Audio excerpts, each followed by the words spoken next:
हरे कृष्णा। सभी भक्तों का हार्दिक स्वागत है।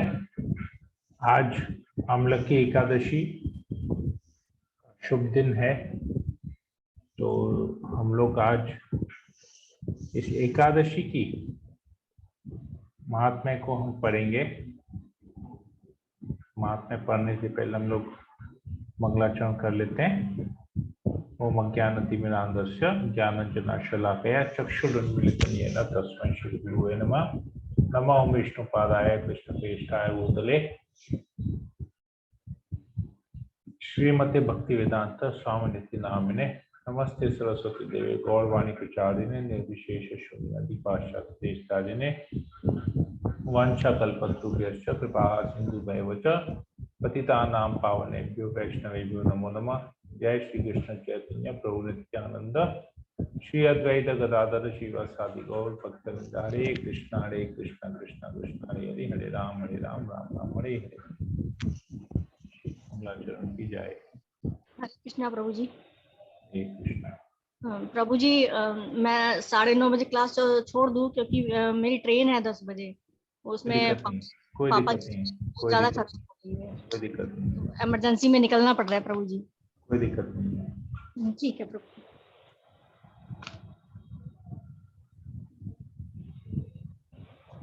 ओके,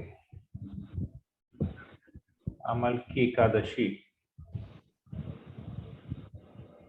के बारे में आज हम पढ़ते हैं। आप में से कोई पढ़ना चाहेगा या मैं इसको रीडिंग कर लूं?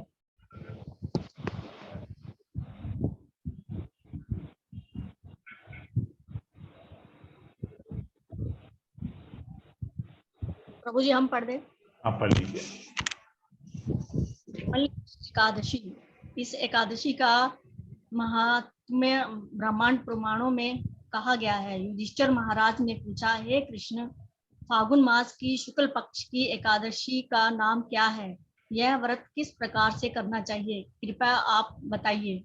भगवान श्री कृष्ण ने कहा, हे धर्मनंदन, प्राचीन काल में मानधाता राजा ने विशिष्ट ऋषि को इसी के बारे में पूछा था। इसे आमलकी एकादशी कहते हैं और जो कोई भी इस व्रत का पालन करता है उसे विष्णुलोक का या वैकुंठ की प्राप्ति होती है। राजा मानधाता ताने ने पूछा, हे ऋषिवर्य, पृथ्वी पर इसका कभी आरंभ हुआ? इस विषय में आप मुझे बताइए।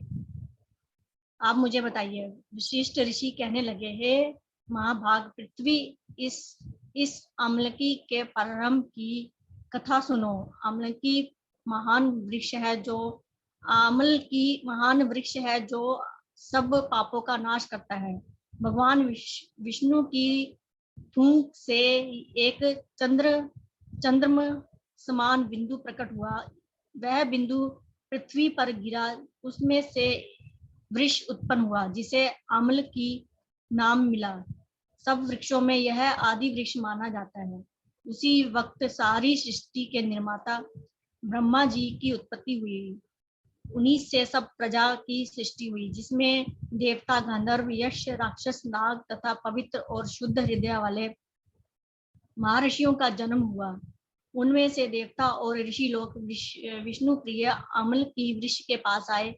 हे महाभाग्यवान, उस वृक्ष को देखते ही देवताओं को काफी आश्चर्य हुआ और एक दूसरे को देखकर वो विचार करने लगे, फलस आदि वृक्षों को हम जानते हैं, पर इस वृक्ष को हम प्रथम बार देख रहे हैं। उन्हें इस स्थिति में देखकर आकाशवाणी हुई, है महर्षि, यह अम्ल की वृक्ष है जो श्री विष्णु की अति प्रिय है। केवल इसके स्मरण से गोदान का पुण्य प्राप्त होता है। हमेशा आंवला खाना चाहिए।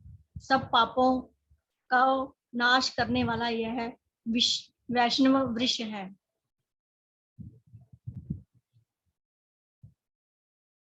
इस वृक्ष के मूल में विष्णु, अग्रभान में ब्रह्मा जी, स्कंद में शिवजी, शाखा ओम में मुनि, प्रशाखा में देवता, पत्तों में वसु, फलों में मरुतन गण तथा फलों में सब प्रजापति वास करते हैं। इसलिए अम्ल की वृक्षों को सर्वदेव में कहा जाता है। इसलिए यह सब विष्णु भक्तों को प्रिय है।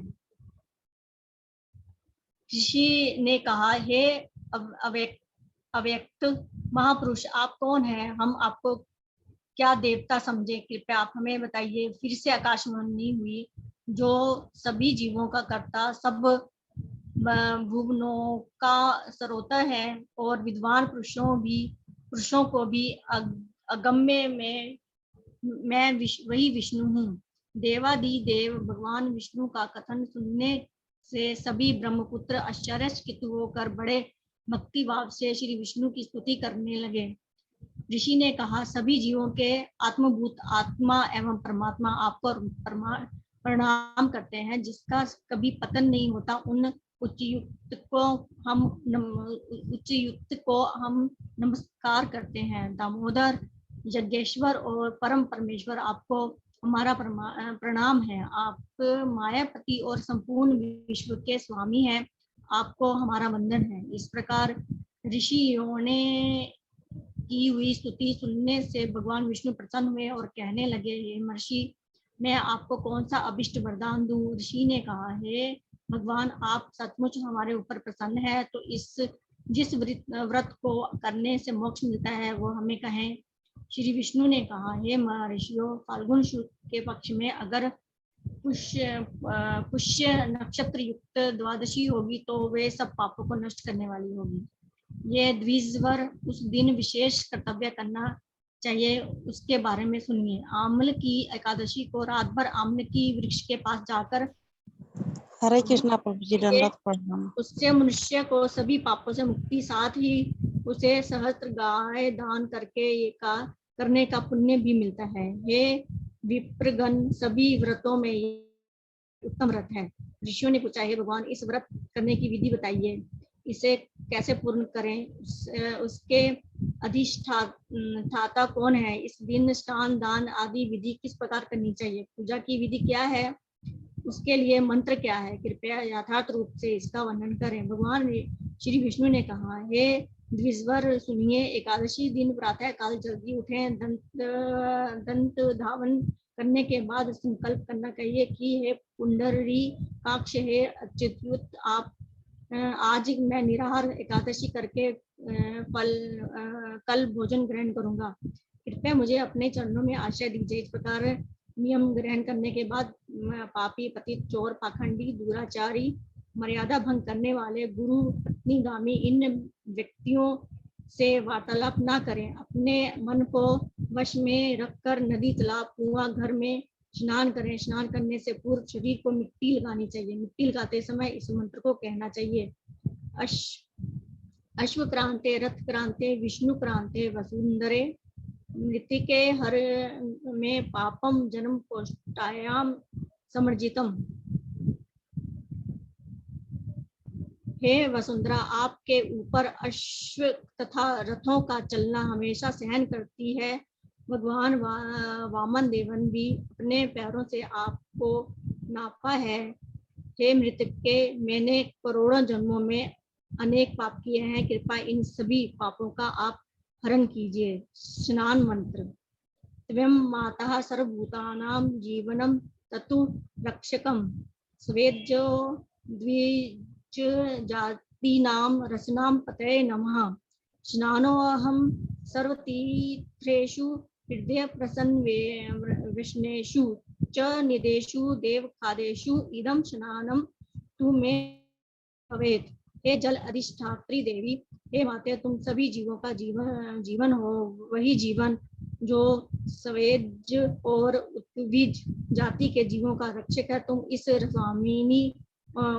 रस स्वामिनी हो, तुम्हें हमारा वंदन है। आज मैंने सब तीर्थों में, कुंड में, तालाब में और देवता संबंधी सरोवरों में स्नान किया है। मेरा यह स्नान ऊपर कहे हुए सभी स्नानों का फल देने वाला हो। विद्वान पुरुषों को परशुराम की सोने की प्रतिमा बनानी चाहिए, जो चाहे अपनी शक्ति के अनुसार 1 अथवा आधे तोले की हो। स्नान के पश्चात घर में पूजा और हवन करें। उसके बाद पूजा की सामग्री लेकर आम्ल वृक्ष के पास जाएं। वृक्ष के पास की जगह की साफ सफाई करके गोबर से लेपन करें। इस प्रकार शुद्ध भूमि पर मंत्र पठन द्वारा नए कुंभ की स्थापना करें। उस कलश में पंचरत्न तथा चंदन छोड़कर श्वेत चंदन से उसे सजाएं। कंठ में फूलों की माला डालकर सुगंधित धूप अर्पण करना चाहिए। दीप प्रज्वलित करें। इसका उद्देश्य यही है कि सभी प्रकार का मनोहर सुशोभित दृश्य निर्माण हो। पूजा के लिए नया छाता, जूता तथा वस्त्र लें। कलश पर एक बर्तन रखकर उसमें दिव्य लाजों को भरें। उसके ऊपर स्वर्ण में परशुराम जी की स्थापना करें। विश्वकाय नमः कहकर उनके चरणों की, विश्वरूपिणे नमः कहकर उनके घुटनों की, उग्राय नमः कहकर उनके जांघ की, दमोदराय नमः कहकर उनके कटी भाग की, पद्म नाभाय नमः से उधर की, श्री वत्सधारिणे नमः से वक्षस्थल की, चक्रिणे नमः से उनके बाएं हाथ की, गदविने नमः से दाएं हाथ की, वैकुंठाय नमः से कंठ की, यज्ञमुखाय नमः से मुख की, विशो निधाय नमः से नासिका की, वासुदेवाय नमः से आंखों की, वामनाय नमः से ललाट की, सर्वात्माने नमः से मस्तक तथा सभी अंगों की पूजा करनी चाहिए। नमस्ते देव देवेश जाम दग्न्य नमस्ते ग्रहणार्घ्यमिं तद्माम लक्ष्ययुतं हरे। हे देवेश्वर, हे जन्म नंदन, आपको मेरा सादर वंदन है। आम्ल के साथ इस अर्घ्य का आप स्वीकार करें। उसके पश्चात भक्ति भाव से जागरण करें। नित्य संगीत, वाग, धार्मिक उपाख्यान तथा श्री विष्णु के संबंध की कथा वार्ता करते हुए वो रात गुजारनी चाहिए। भगवान विष्णु का नाम स्मरण करते हुए आम्ल वृक्ष की 108 अथवा 24 प्रभु जी ये मुझे पढ़ना नहीं आ रहा, 28 परिक्रमाएं 28 परिक्रमाएं करें।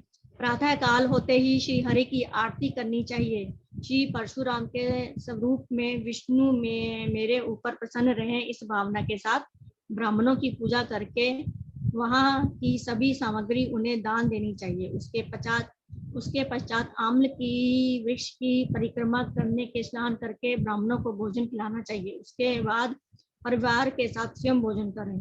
ऐसा करने से जो पुण्य प्राप्त होता है उस विषय में सुनिए। सभी तीर्थों में स्नान करने से, सभी प्रकार का दान करने से प्राप्त होता है वही पुण्य उपयुक्त विधि का पालन करने से होता है।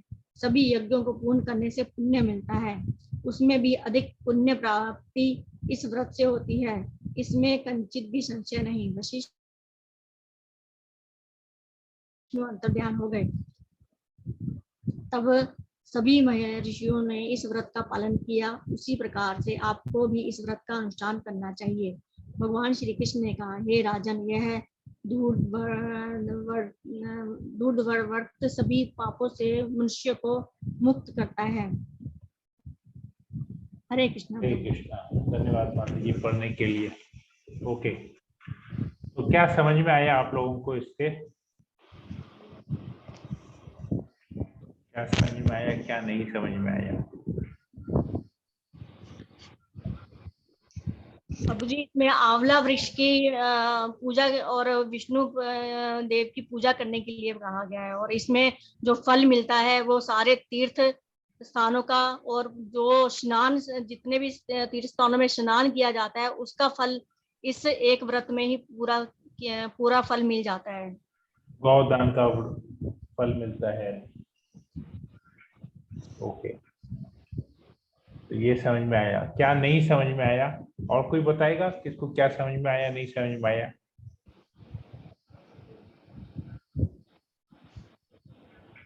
आप लोगों ने सुना? सब लोगों ने सुना इसको?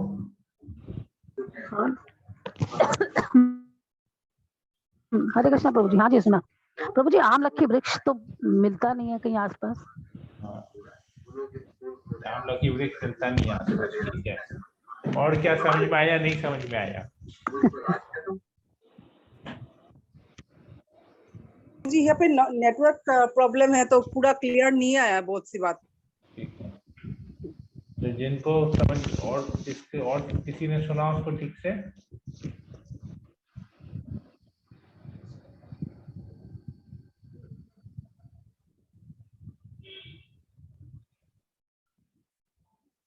राकेश सिंह माता जी, सुलेखा जायसवाल माता जी, प्रीति सिंह माता जी, राजू प्रभु, इंदु शाह माता जी, भावना, अशोक सकरानी प्रभु, अमला जायसवाल माता जी, अमिया रमन माता जी, आप लोगों ने सुना इसको, इस कथा को सुन पाए जी आप प्रभु लोग जी, ठीक से? जी प्रभु जी, जी।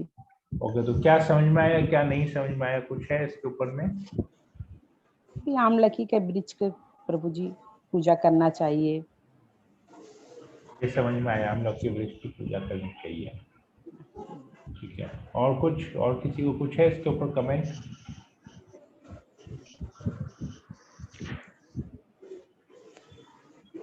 तो ये है कि आमलकी वृक्ष की पूजा करनी चाहिए, ये बात सबको समझ में आई? हाँ बोलिए। वो आमलकी वही आमला जिसपे आता है ना? हाँ आमला हाँ हाँ ओके, हाँ हाँ हाँ। ठीक है। तो आमलकी वृक्ष की पूजा करनी चाहिए, ये सबको समझ में आया। आमलकी वृक्ष को ढूंढना पड़ेगा, और ढूंढने के बाद जो पूजा की विधि यहाँ पर बताई गई थी, वो पूजा की विधि को फॉलो करना पड़ेगा। स्नान कैसे करना पड़ेगा, क्या क्या चीजें अर्पण करनी पड़ेगी, कलश बनाना पड़ेगा, किसका स्मरण करना पड़ेगा, सब कुछ यहाँ प्रोसीजर दिया हुआ है। तो ये हम लोगों में से किसके लिए संभव है ये करना? प्रभु जी ये संभव नहीं है। मुश्किल, क्योंकि यहाँ पे तो वो वृक्ष भी मिलना मुश्किल होता है ये सब जगह में। संभव नहीं है, वृक्ष मिल भी जाए तो भी मिल करना संभव नहीं है। हाँ प्रभु जी, तो मुक्ति नहीं मिलेगी, मतलब ये तो सारे पुण्य कर्म करने के लिए है और मोक्ष के लिए है। तो यहाँ किसी को मोक्ष नहीं चाहिए, मतलब मोक्ष नहीं मिलेगा क्या? प्रभु जी इसमें विष्णु का नाम लेने से भी मोक्ष मिल जाता है, इसमें विष्णु जी की पूजा करने के लिए भी बोला है। तो किन किन को यहाँ मोक्ष चाहिए?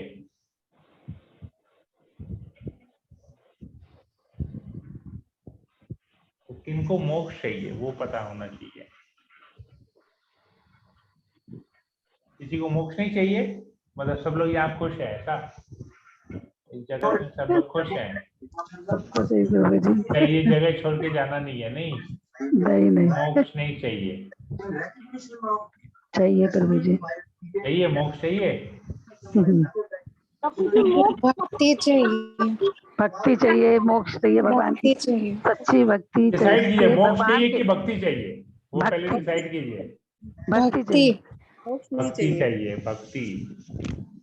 तो भक्ति मिलने से मोक्ष मोक्ष तुच्छ अपने आप तुच्छ लगता है, कुछ मिल तुच्छ लगता है, तुच्छ लगता है भक्ति मिलने भक्ति से। मिलने से सब कुछ मिलता भक्ति है। रसामृत सिंधु में पढ़ते हैं क्या कि शुद्ध भक्ति ऐसी चीज है कि वो मोक्ष को भी तुच्छ कर देता है, सब कुछ है। मोक्ष की कामना को भी, मोक्ष उसके सामने तुच्छ है, भक्ति के सामने मोक्ष तुच्छ है। तो ये सब उनके लिए है जो भक्ति नहीं करते, जो मोक्ष की कामना करते हैं।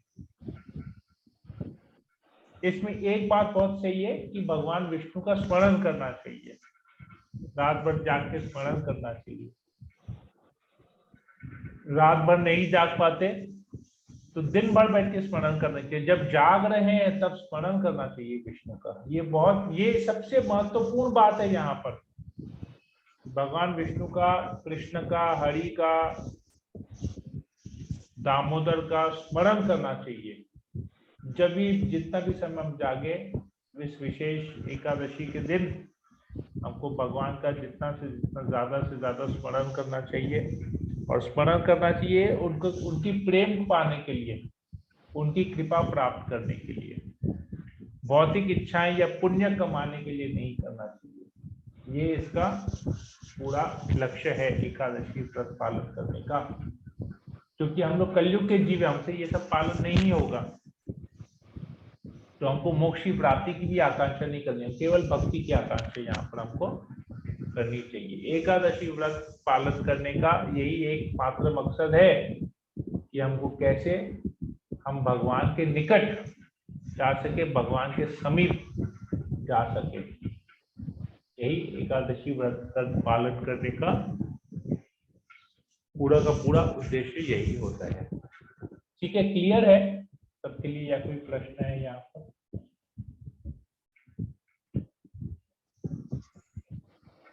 क्लियर है प्रभु जी। और किसी को कोई प्रश्न या कोई डाउट? नहीं प्रभु जी, हम सोचते हैं कभी कभी कि हम लोग तो वहाँ पे गोलोक धाम में थे, तो हम लोग को इच्छा हुआ तो पृथ्वी पर आ गए, तो हम लोग अभी भक्ति कर रहे हैं, तो मतलब मेरे मन में विचार आता है, इसलिए प्रभु जी बोल रहे हैं। तो हमको लगता है कि फिर अगर हम लोग किसी तरह फिर मतलब भक्ति करते करते वहां चले गए, अगर फिर ऐसा ही हुआ तो ये मेरा मन में डर रहता है। नहीं, ये भगवान गीता में कहते हैं, भगवान गीता में कहते हैं कि जो एक बार मेरे धाम को वापस आता है वो दोबारा इस भौतिक जगत में नहीं आता है। तो प्रभु जी हम लोग इंसान एक बार गलती कर सकता है, एक बार गलती करके सजा भुगत सकता है, सजा भुगतने के बाद वो दोबारा वो गलती कभी नहीं करेगा। वही मेरा मन में कभी कभी विचार आता है, प्रभु जी से पूछेंगे, ऐसा मन में होता कृष्ण है। गीता में कहते हैं ना, जो मेरे धाम को वापस, वो मेरा धाम जो परम है, वो परम धाम है, और एक बार जो उस धाम को प्राप्त करता है वो दोबारा इस भौतिक जगत में उसका जन्म नहीं होता है, होगा ही नहीं जन्म। एक बार आ गए यहाँ पर भगवान से झगड़ा करके, दोबारा और नहीं आएंगे, चले जाएंगे वहां पर, वहां से फिर वापस नहीं आने वाले। सुधर गए ना। सुबह का भूला शाम को घर आए तो उसे भूला नहीं कहते। सुबह को झगड़ा कर लिया भगवान से, अभी शाम को वापस घर जाएंगे और झगड़ा नहीं करेंगे। पता है, सारा दिन का देख लिए कितना हालत खराब होता है हम लोग का। ठीक है माता जी, क्लियर है? भगवान वचन देते हैं गीता में, जो मेरे धाम को वापस आता है वो दोबारा भौतिक जगत में उसका जन्म नहीं होता है, वो जन्म मृत्यु के चक्कर से मुक्त हो जाता है। ठीक है, और कोई प्रश्न किसी को? क्लियर है? अशोक सकरानी प्रभु, भावना, राजू प्रभु, सबके लिए क्लियर है? क्या बता, कोई उत्तर क्यों नहीं दे रहा है? मेरा आवाज लेट जा रहा है या प्रॉब्लम है क्या नेटवर्क में? नहीं प्रभु जी। ठीक है, ठीक है, तो फिर हम सेशन को यहीं पर एंड करते हैं। हम लोग कल इसको कंटिन्यू करेंगे। हम लोग का जो कृष्ण साधक बुक है उसका दूसरा अध्याय कल हम प्रारंभ करेंगे। हरे कृष्णा कृष्ण कृष्ण हरे हरे, हरे राम राम राम हरे हरे, हरे हरे कृष्ण श्रील प्रभुपाद की जय। जय। हरे कृष्ण कल्पतरुभ्यश्च कृपा सिन्धुभ्यैव च पतितानां पावनेभ्यो वैष्णवेभ्यो नमो नमः। नमो नमः। अनंत कोटि वैष्णव वृंद की जय। जय। आमलकी एकादशी की जय। तिथि की जय। हरे कृष्णा। हरे कृष्ण प्रभु जी, दंडवत प्रणाम।